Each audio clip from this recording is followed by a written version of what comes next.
exciting. You get a shiver in the dark, it's raining in the park. Once again, welcome to Swing Thoughts. It's been a couple weeks. Hope everyone's doing well. That sweet man there is Tim O'Connor, Coach Tim, o'connorgolf.ca. That's who that is. As well, I'm Howard, of course, golf spiritual leader, for no other reason than I decided that I would call myself that. Timmy, it's been a while. It seems like it's funny. I was thinking about today. It's only been a couple of weeks since we recorded.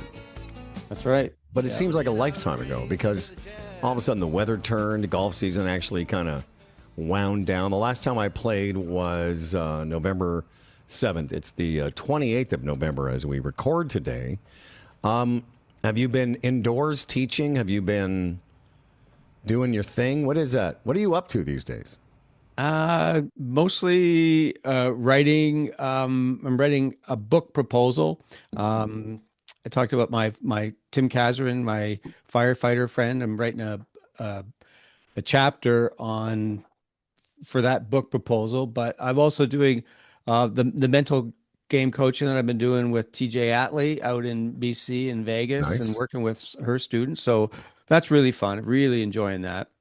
That book, and, but just starting to get inquiries for the indoor coaching. Yeah, back to that book idea. I don't think people. I mean, we haven't really. You've told the story, but it's all about gratitude. This gentleman was a firefighter, and the idea of putting into perspective, how golf is really insignificant when it comes to the bigger picture.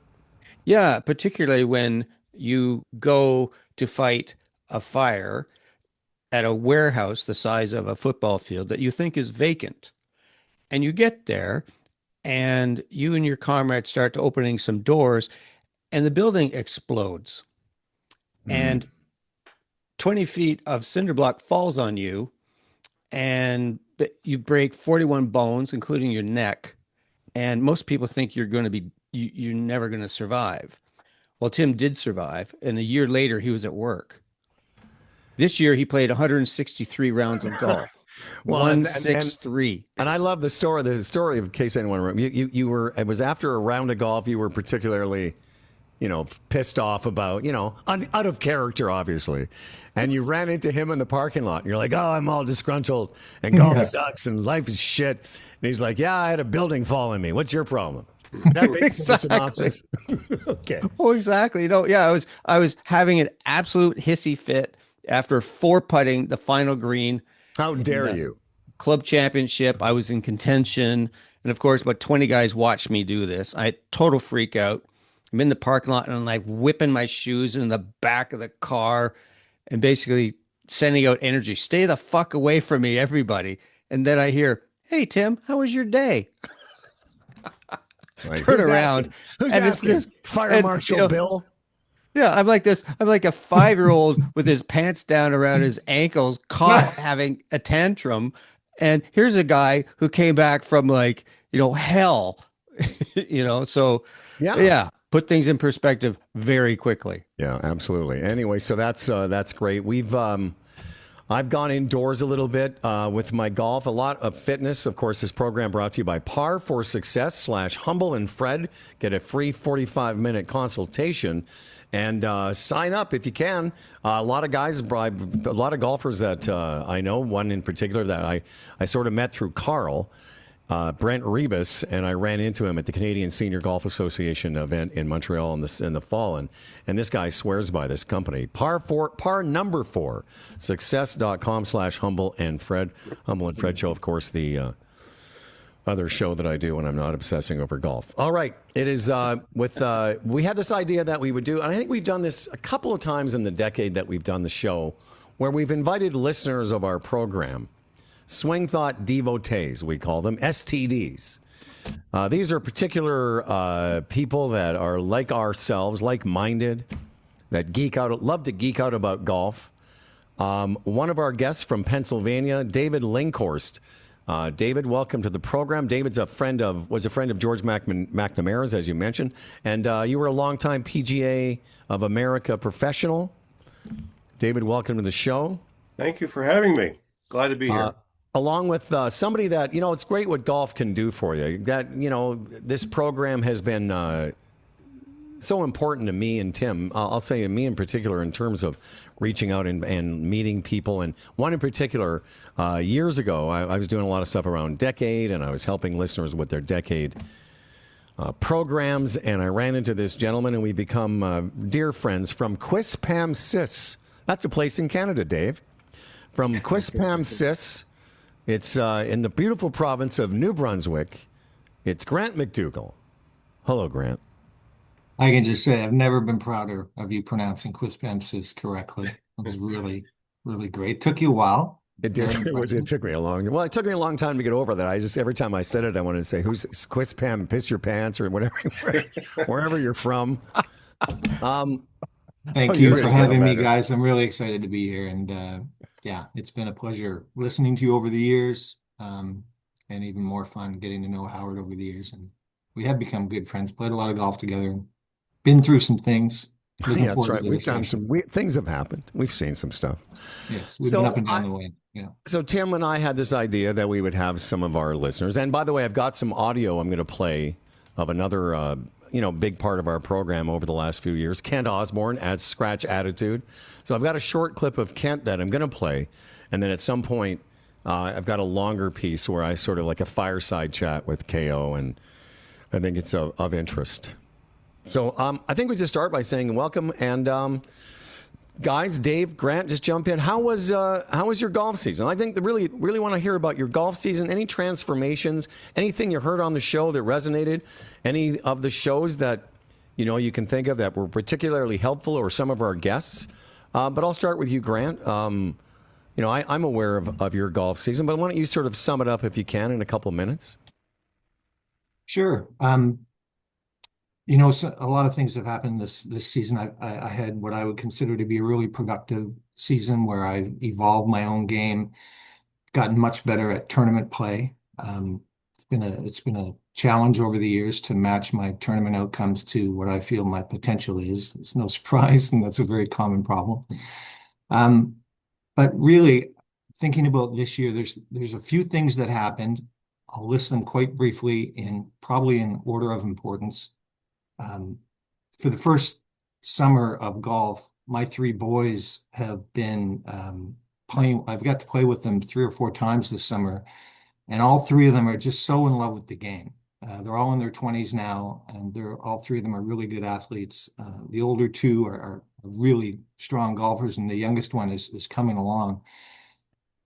But those are usually the highlights of my season. I get a picture on the first tee every time we play together. Really enjoy it. All 3 of them have had some accomplishments this summer that make me really proud and make me think back on the golf season in a way of gratitude and appreciation for what this game does for me. To bond with my boys and to be able to do something all 4 of us love. And just quickly, I have to tell you, Liam got a hole-in-one on a par 4, the first one in the 137-year history of the Riverside Country Club. My middle boy got a hole-in-one on a 320-yard par 4. That's crazy. Stuart got an albatross on a par 5 early in June, and Callum, who is relatively new to the game, was able to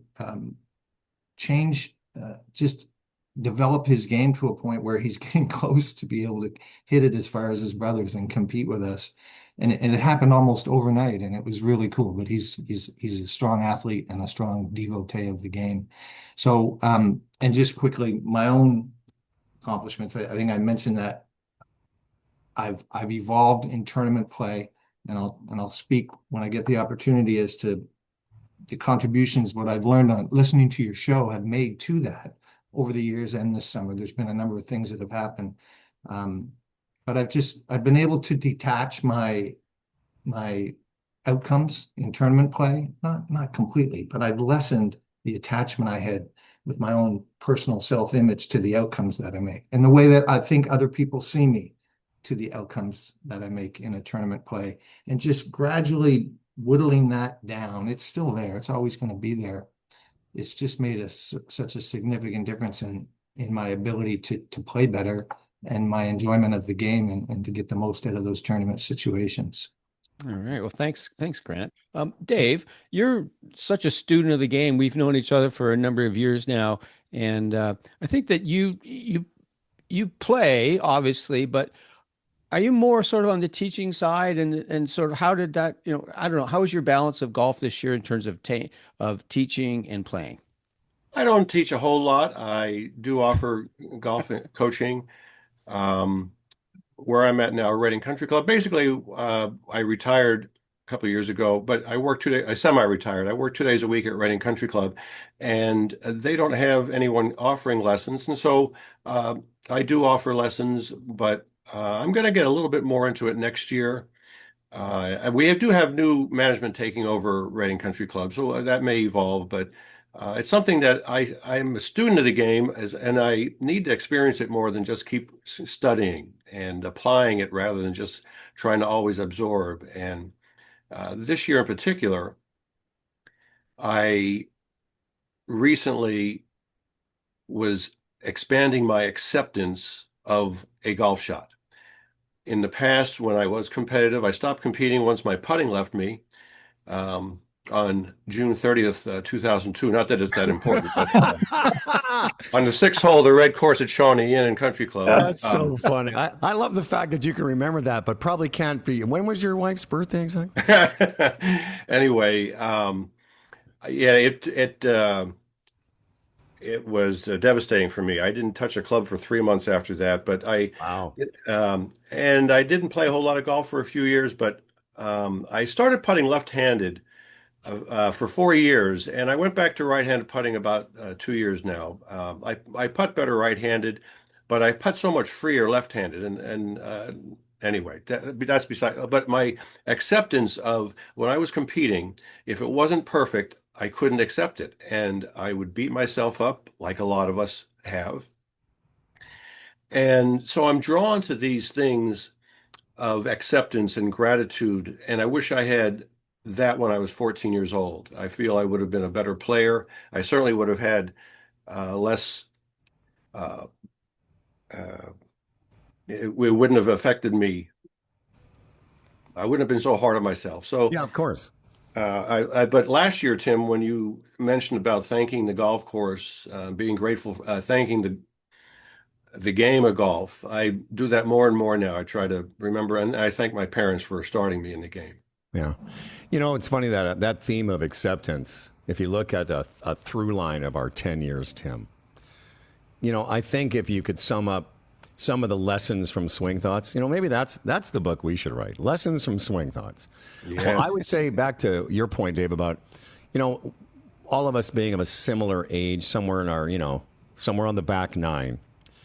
And there's lots of life's lessons that I wish I'd have known in my 30s outside of the game of golf. But inside of the game of golf, man, it's become evident. In fact, the older I get, the more evident it is that, if in my 30s and my early 40s, when I was physically strong, if I could have known some of the things I know now about the nature of the game, the nature of gratitude around the game, the vibe that I have inside the game now is so different. And I've played a lot of golf with Grant. I've played some golf with Tim, Dave. And, for the most part, I rarely get too disgruntled anymore over a particular golf shot or a round of golf. And I think, and I think that, on any given season of our show, that's kind of the takeaway, is it not, Grant? I mean, Grant, we talk about it all the time, just the two of us, but about how much we enjoy just the activity of golf in a way that maybe I didn't really get even 10 years ago when we started this show. I think it's there's no question that you evolve over time, and there's a wisdom that comes with aging where you're able to see your own actions and your own behaviors in a way that allows you to learn from them instead of constantly repeating them. But at the same time, the magic of the game, like just listening to Dave talk about, here he is, thinking about when he was 14, being right now, and thinking about ways he can get better, thinking about ways he can get out and start to compete. How can he teach again? And we all are the same. Like, I know that you're way better. I've only heard the legend. I didn't know you back in the days when you would throw your 7-iron into a tree and beat up the inside of your car. I've only known That was only you a couple of then. years ago, the car thing. Yeah, But anyway, that's fairly recent. oh, But I right. also I also know that you're still passionate about getting Yes. better and still upset when you don't perform to your potential. And and Upset's different than devastated, though. I mean, I used to be, and maybe Dave can relate to this. I know you can, Grant, but yeah, sure, a particular shot it might piss you off in the moment, but it doesn't devastate me the way. And I think a lot of our listeners are similar. yeah, Yes. everybody's on a spectrum for sure. Dave, how's that for you in terms of your ability to hit a shot, watch it sail into the farmer's field, and realize, oh well, today's the day I don't shoot 72. Well, actually, the last round I played here at Reading Country Club last Thursday, I'm sorry, Sunday it was. Anyway, I used one of Howard's sayings. We don't see that too often. That's right. You don't see that often. Yeah, that doesn't happen too much. Where'd that ball come from? But Uh, that's a nice, but that the beauty of that is that there's some humor there, and it's an articulation of that. Well, I'm not freaking out and I'm accepting it. It happens. So yes, there, I'm human, whatever. yes, and I like what Grant, the term he used, whittling it down, because that's where I'm at too. It's so ingrained in me to be judgmental and to like or dislike, and I am whittling it down also. Yeah, yeah.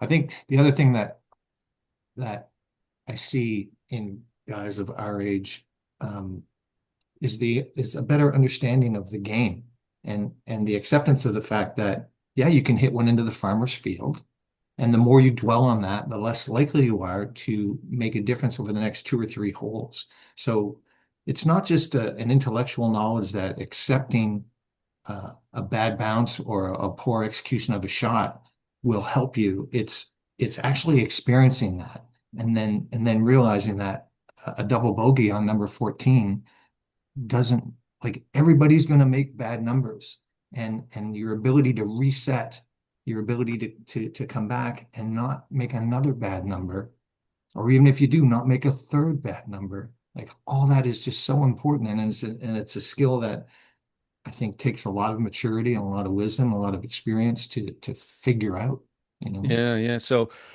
Dave and I both have in common that we're huge fans of Fred Shoemaker. And one of the things that Fred used to say is that understanding or thinking of something cognitively is the booby prize.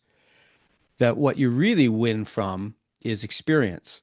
And I think that's what you're talking about, Grant, is Yeah. that we know intellectually as golf nerds, decades ago that, oh, you have to do things like accept and let it flow, but we don't do it. Why? Because we're prisoners of our own past and just parts of us we're not conscious of. But through experience, you start to finally go, oh, well, it doesn't make any sense to, hit it down the aforementioned into the farmer's field and then walk down the fairway beating yourself up and looking through your Rolodex of swing thoughts.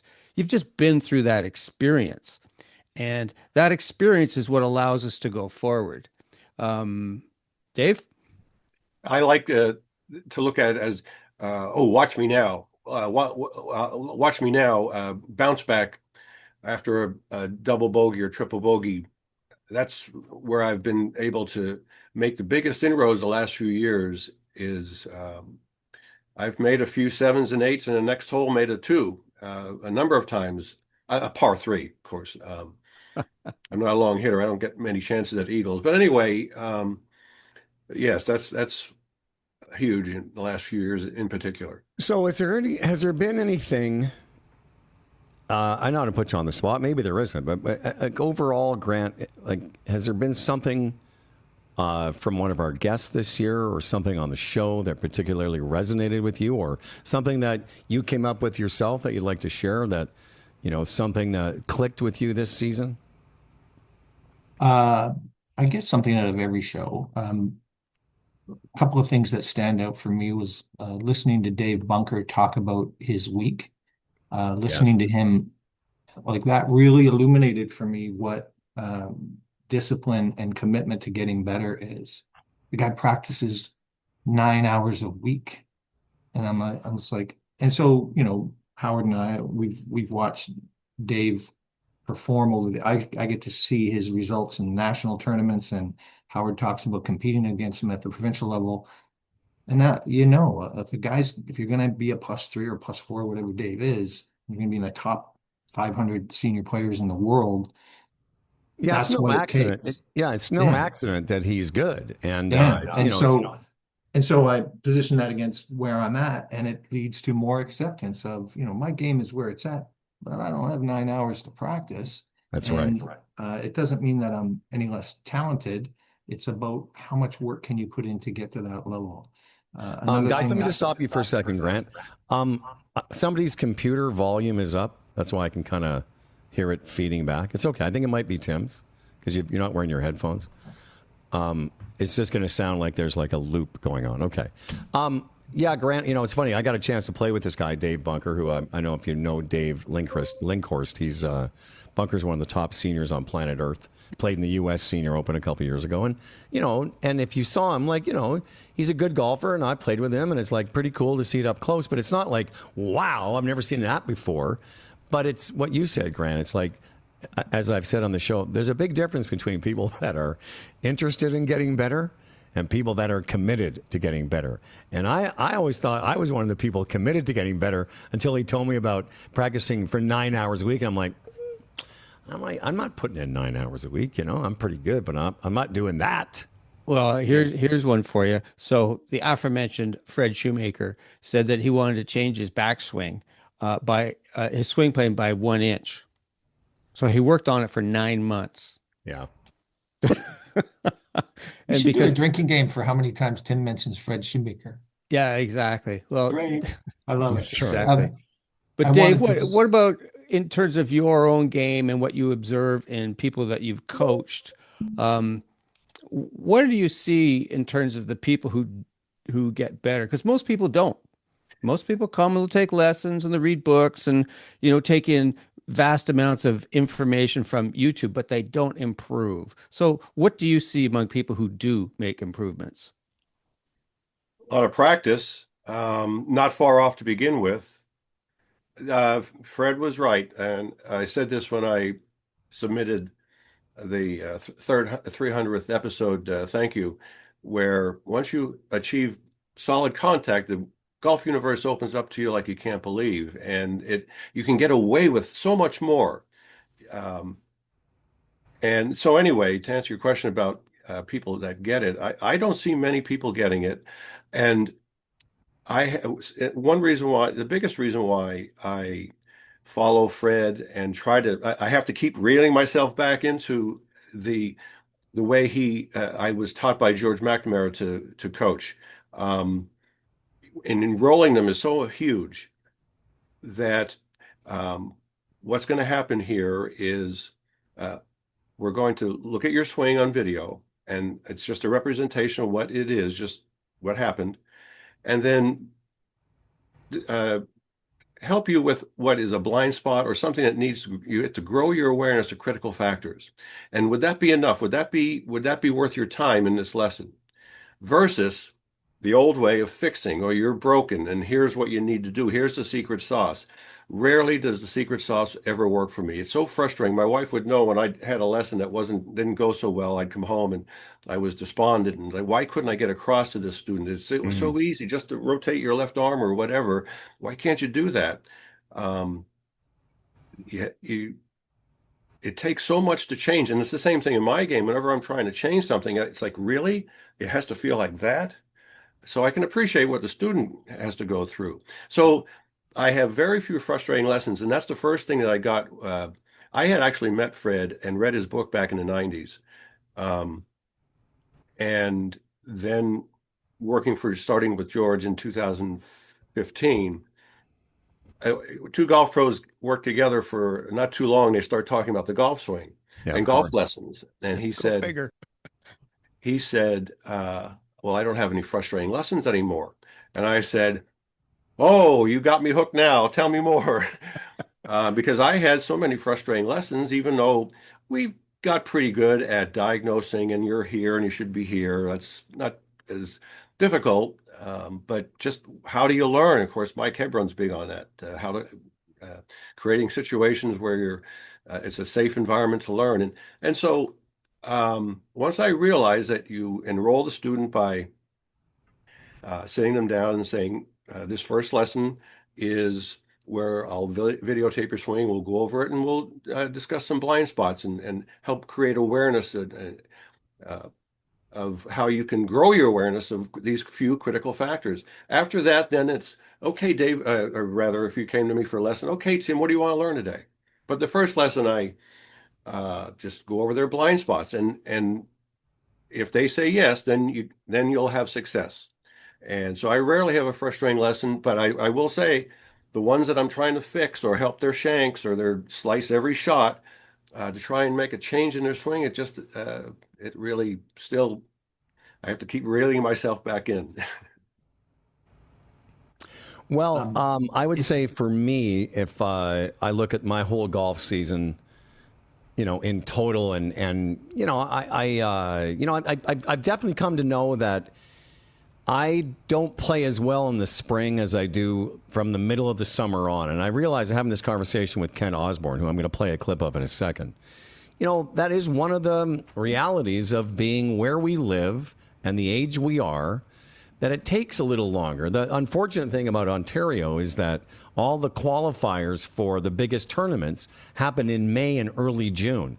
And I'm not really, I realize now, I wasn't, I really wasn't in full flight. It took me a few months to get back at it. The biggest change I think I made, and I've talked about it on the show, and I've had a conversation with Grant recently about it, was this conversation I had with our friend Carl Morris. Let's pause that for a second, because you made me think of, you mentioned Dave Shoemaker's book, which is what Tim and I basically, that's what we sort of jammed on to begin with. When we first sat down to start talking about possibly doing a podcast. Remember that, Tim? That was our first thing. Golf is not a game of perfect, but Extraordinary Golf. One of the first books I ever read. And of course, we've had Fred on the show, and it's amazing. But back to the idea of Carl sat me down in late summer, and I said, I'm frustrated with the way I'm putting. And I was practicing, maybe not 9 hours a week, but I was practicing every day. And I had the putting mirror, and I was hitting lots of greens. And I just couldn't get the ball in the hole. And I said to Carl, I got to do something different. And he said, well, how different are we talking about? And I said, I don't know. Maybe a grip change or what you did, Dave. I know a friend of mine who puts left-handed. He puts great. So the idea that we came up with, was heads-up putting. And I can tell you for the last 2.5 months of the season, it's the best I've ever putted. Now, whether that lasts forever, I don't know. But I was just open to the idea of doing something different that looks different. How many guys, one of my friends, you actually said this to me. Oh, you don't tell me you're not. Are you that guy now? I said, what does that even mean? Oh, you're that guy now? I said, dude, I've always been that guy. Yeah. If you don't think I'm that guy, you're not paying attention. The other thing that's happened to me, many rounds, where I would be heads up putting for 14, 15 holes, and then you mean like you look at the hole while you're putting? Yes, heads up putting. Yes. Some people may not get that. There you go. Okay. I thought you did, though. But somebody would say to me at the 14th hole, have you been doing this all day? Yeah. Yeah, since the first hole. Because people, the thing is, people don't really notice because they're focused completely on their own game. But I'm not saying it should be for everybody, but I recently heard Sasho McKenzie on the No Laying Up podcast. You should listen to it. He basically says the science undoubtedly favors putting while looking up. Like, hands down. It's not even close, but most people won't do it because of how awkward they look. I know you've tried it, Grant. You did it for a couple seasons or a season. Yeah, no, and funnily enough, there's all kinds of different golfers. The first time I went out on the course to do it, one of the guys I was playing with, Peter McGuire, as soon as I hit the putt, he goes, "Are you doing that now?" Like right away. He notices everything. It was very different. But no, and I've stayed with it. I stayed with it for the last month and a half of the season. Not on every putt, but I was just experimenting. The competitive season was over, and still playing rounds of significance here and there, and I did notice a difference. It just allows you to be more athletic with the stroke, and everything Dr. McKenzie said on that podcast that we both listened to reinforced the things that we know. It's just a much more athletic move, and the science that he's done completely backs it up. Um, so yeah, I wanted to just mention a couple of quick things about what I learned this year from the show. You guys did a couple of sessions on quiet eyes, and I was able to adopt that like immediately. Just a subtle hesitation, a 1 or 2 second pause before pulling the trigger, and it just feels so good. It feels like you're able to execute better, but you're also able to post shot sit back and instead of reacting emotionally to whatever happens. It just brings such a great um, mindfulness to the game, the quiet eyes piece. I'm going to jump in there because that's really interesting because we were just talking a moment ago about looking at the hole. In quiet eyes, you in essence fix your gaze usually on the back of the ball. And part of it is you sort of allow your gaze, as I say, to sort of gather on that spot. And then once the putt goes, you maintain your gaze on that spot. And so, Dave, I'm going to ask you about this because that connects to an exercise I learned from take another drink, Mr. Shoemaker, called the retinal after image exercise, and where you maintain your focus on, say, a dimple where the sun is shining off, or the tee and Titleist or whatever. And once the ball is gone, you keep your eyes there. And what usually happens is you see a little gray circle, and that's the retinal after image. But the core to it is you mentioned, Grant, the word mindfulness. And that to me, it allows us to have a very quiet mind, hence why that quiet eyes thing works so nicely. But there's all different ways to play this game. So you look at the hole. To me, that's like, as if you had a rifle that you were actually looking at your target, whereas in golf, we're not looking at a target. That's the weird thing about it. But I don't know, Dave, how do you connect in terms of a guy who's, you've had your traumas with putting, and how do you connect to what we've been talking about, these different ways to approach the game in terms of quiet your mind and maybe just make a better stroke without thinking about your stroke? Yes, I tend to hit too quickly and not take enough time for whatever reasons, if it's a slow play or what, but get it over quick maybe is perhaps why I always played fast. And I actually, this year, Grant reminded me about something this year I started because of your 3 seconds with the quiet eye. I Yes. started to take more time over a shot and not rush. Um, but I have a great story about the retinal after image. I helped PGA Hope this year, or well, the last couple of years, and one of the veterans, I was doing a putting segment, and I did the after image. And of course, I always ask, well, what's the takeaway? What are we learning here? Why? And then, or people will say, well, what's this all about? And so we'll talk about it. And so I explained the after image. We got down and looked at the ball, pulled it away, and saw the after image. And one veteran, Terry, his name was, said, "That's the soul of the golf ball." I was like, I wow. love I that. couldn't wait to get home and email Fred Shoemaker. It took him a little while to reply, but he did enjoy that. And so I said, I'm going to use that. That is Anyway. hilarious. Yeah. But, with putting, I mean, there's a part of the game where that's where we can get so emotional. Howard has mentioned before that with Dr. Pryor, is that the closer we get to the hole, the more we tend to be emotionally volatile, because the closer we get to the hole, the more invested we are in getting it in the hole, and that kind of thing. So Grant, how have you been about this in your own putting? Because that's, when you're trying to score in tournaments, that makes the difference. How have you been in terms of your own ability to just get on the green and say, not have the thought about got to get this close, don't leave it short, don't three putt again. How do you balance those? How do you deal with those gremlins and keep them quiet if you're able to? Well, I've always been a pretty good field putter, and distance control has always been the strength of my game with respect to putting. Um, I've never been one to be too nerved out about putting. I wish I can't get on the green fast enough with respect to my overall game because I've got some gaps in my full swing that, I've been picking away at. But once I'm on the green, I'm usually pretty comfortable. I wish I was better from 4 to 12 feet. I don't think I make enough of those. And adopting the heads up, I don't have any data, but my experience has been that more are going in. Um, uh, and the quiet eyes things works with heads up putting. You just pause for a second and you're just not looking at the ball. You're looking at the spot on the green where you want the ball to go.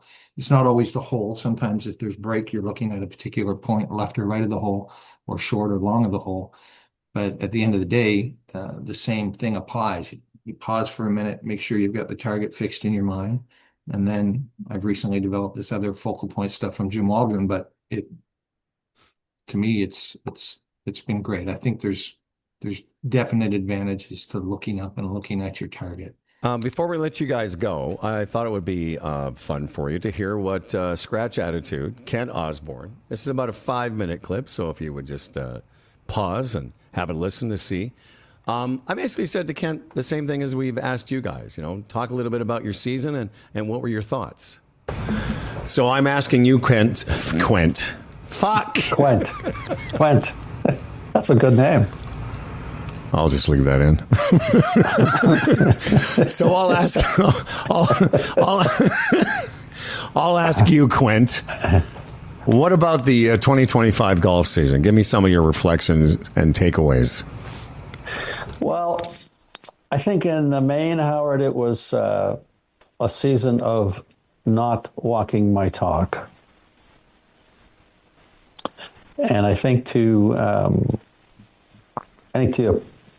kind of understand how that happened, you got to go back to 2024. And in 2024, I had the best tournament season of my life.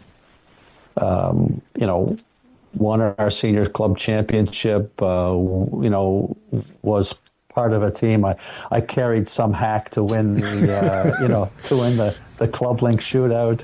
Yes, I remember that. I remember that well. Yeah. But, overall, there was just a lot of really special moments for me, in the year. So naturally,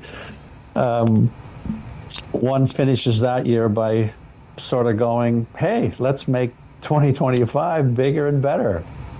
And then I moved away from my knitting, and maybe for all the right reasons. Like I set a goal. I thought, hey, man, you're turning 70 years old and you still hit the ball. You hit the ball far enough to win the Ontario over 70. Maybe that should be your goal. Maybe that should be your plan. Let's go all in on that. Let's visualize, meditate, all that kind of stuff. And it just I think at some level added a layer of stress and added a layer of expectation, and that combined with the wrong shaft in my driver led to a season where I really struggled with hooking the ball off the tee. Mm-hmm.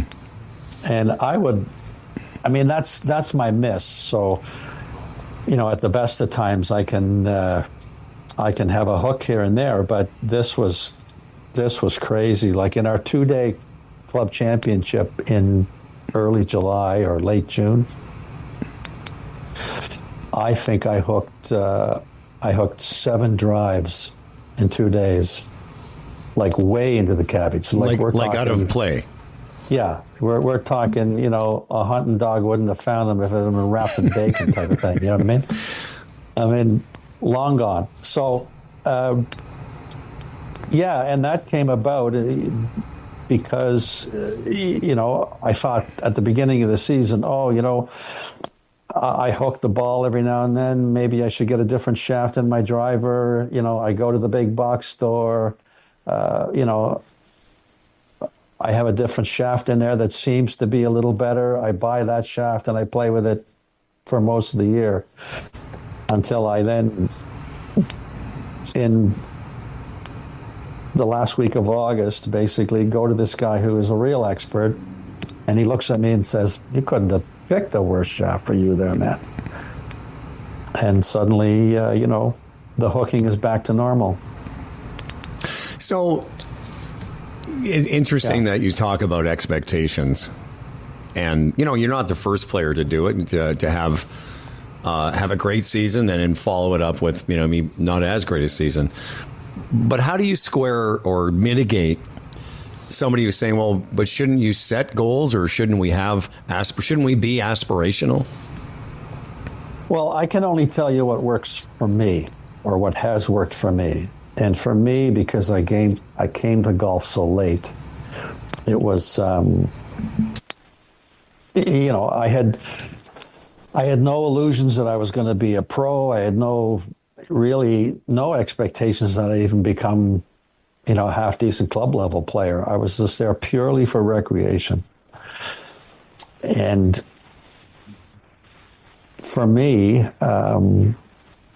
the more I can just focus on, what, I'm going to play and I'm going to practice because I love to play and I love to practice, and I've got some skill, and let's see what happens.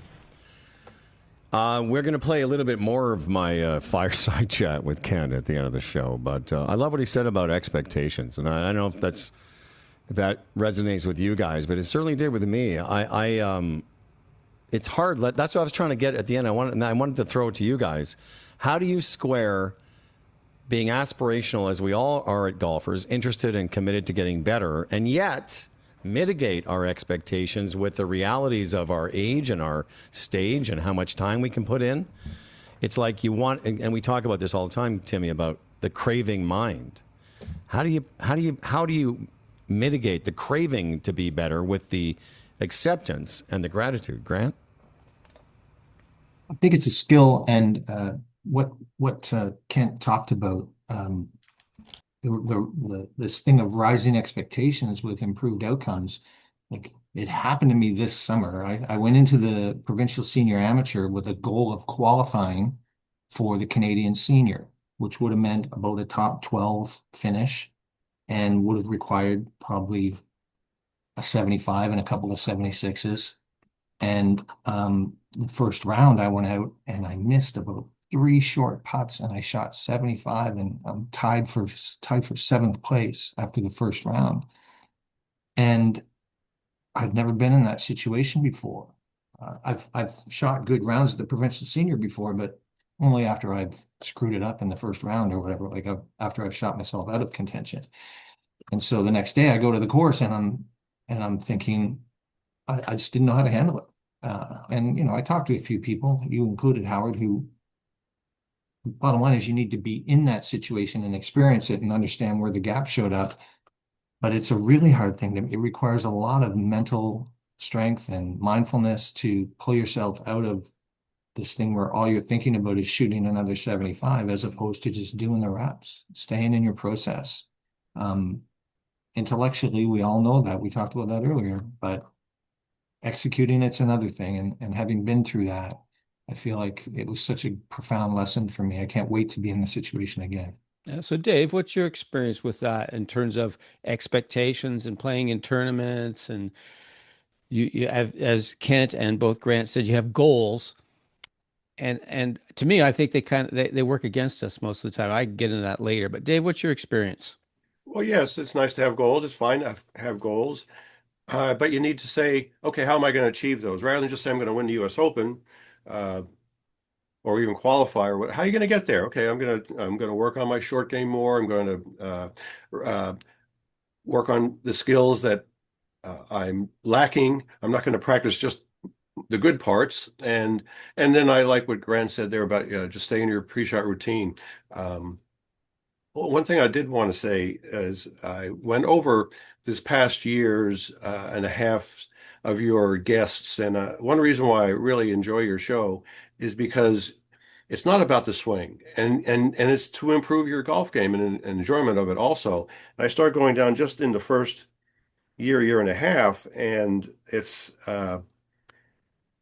in particular, um, I really liked what Susie Myers did from Golf from Point A is Hmm. a great book, and there are so many guests you had over the last, and I've been listening for a number of years, but just in going over this past year and a half, and I didn't even get down to where George McNamara and Fred Shoemaker and Mike Hebron were. I've heard their shows anyway. I just keep doing what you're doing, and really, you have a listener for life here. I'm an STD. Well, I appreciate that, Dave. And we'll sort of wrap it up, and Tim and I will finish off as we normally do. Tim, any final thoughts for our guest, Grant McDougall from New Brunswick, plays at the Riverside Golf Course, which is an amazing, I want to say Stanley Thompson course, but no. Is that right? Donald Ross, that's right. Yeah, he's pretty good. He's pretty good. And David, you mentioned, I think it was, you mentioned the golf course you're a member at. I think it's Reading Country Club. Thanks very much for being here. Tim, any final thoughts? Thank you. Yeah, well, I mean, thanks to guys like Grant and Dave for being STDs, getting emails and comments, and it helps us know what resonates for us. And but I like what Dave, what you said in terms of, I think what we've been able to carve out in this space in golf podcasts is looking at golf from a zooming out a little bit in terms of it's not just about, where your elbow goes and your left knee or whatever, but how does this apply to your life in general and those types of things. And so yeah, so thanks for being great listeners, and thanks for your feedback. It really helps us in terms of If I could just quickly close off by saying I'd rather be an STD than have an STD. Excellent. That's what I wanted to hear. Okay, there's the first T-shirt. There's our merch right there. That's right. Well, not to overshare, but I've experienced both, and one is way more fun than the other. I think we've got time. Go ahead. Maybe explain it. All right. Listen, Grant I also McDougall. wanted to say, sorry, Howard. Yes. I also wanted to say that all the guests you've had on over the years, and I've listened for a long time as well, what I get the most out of, and what initially attracted me to the show, was hearing Howard's real stories and how vulnerable and transparent he is, and sharing how he feels, because he is all of us.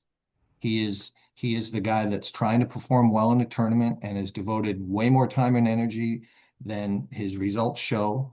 And he continues to grow, and the humorous way that you guys interact and you kind of hold Howard's hand through a lot of these experiences, Tim, is where the real magic of the show is. It's well said. Well, it's very kind of you to say that. Thank you, Grant McDougall. Dave Linkchorst, all the best, and happy holidays. I know it's American Thanksgiving. Since we're recording this on the 28th, it'll be tomorrow. As I say to all my American friends, stay strong, Dave. It'll be over soon. And all the best to you. And this is that awkward moment I was telling you guys about. Not awkward at all. Thanks, Grant. Thank you. Yeah, there you go.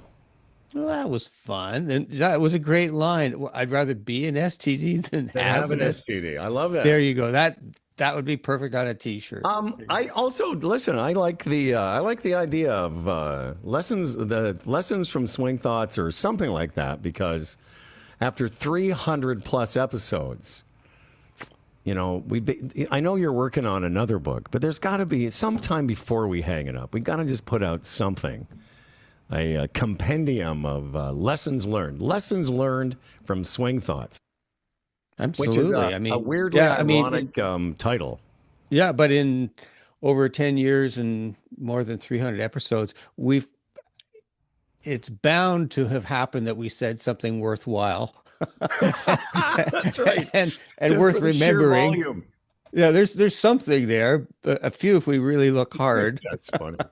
Well, not only listen, if we've probably stumbled upon a couple of ideas, but the guests we've had, like Dave referenced Michael Hebron. There was a time where I was so enamored with that guy, Hebron and Shoemaker. Like I was lucky enough through the show to have a couple of calls with Fred.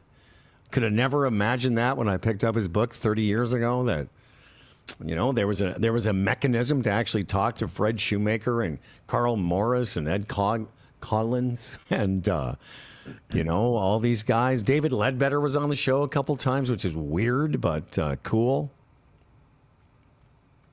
Yeah, I mean, and that's one of the things that is continue to be really fun is that we keep happening upon these really interesting people. Most recently, Marcus Bell. And we'll have to get him back on as he tried to shoehorn so much information That's right. into the limited tell amount everybody the universal feedback we've had about Marcus. That was great, but what did he say? He's what did he mean? Guy. I mean, there's a lot of information there, but it was just hard to digest. And he was like, oh, talk about a stallion that's just bolted out of the barn. It was like hard to apply the reins. I listened to back to that show a couple of times. It's like Marcus. I know. I had trying to interject. I mean, dude, bless the guy.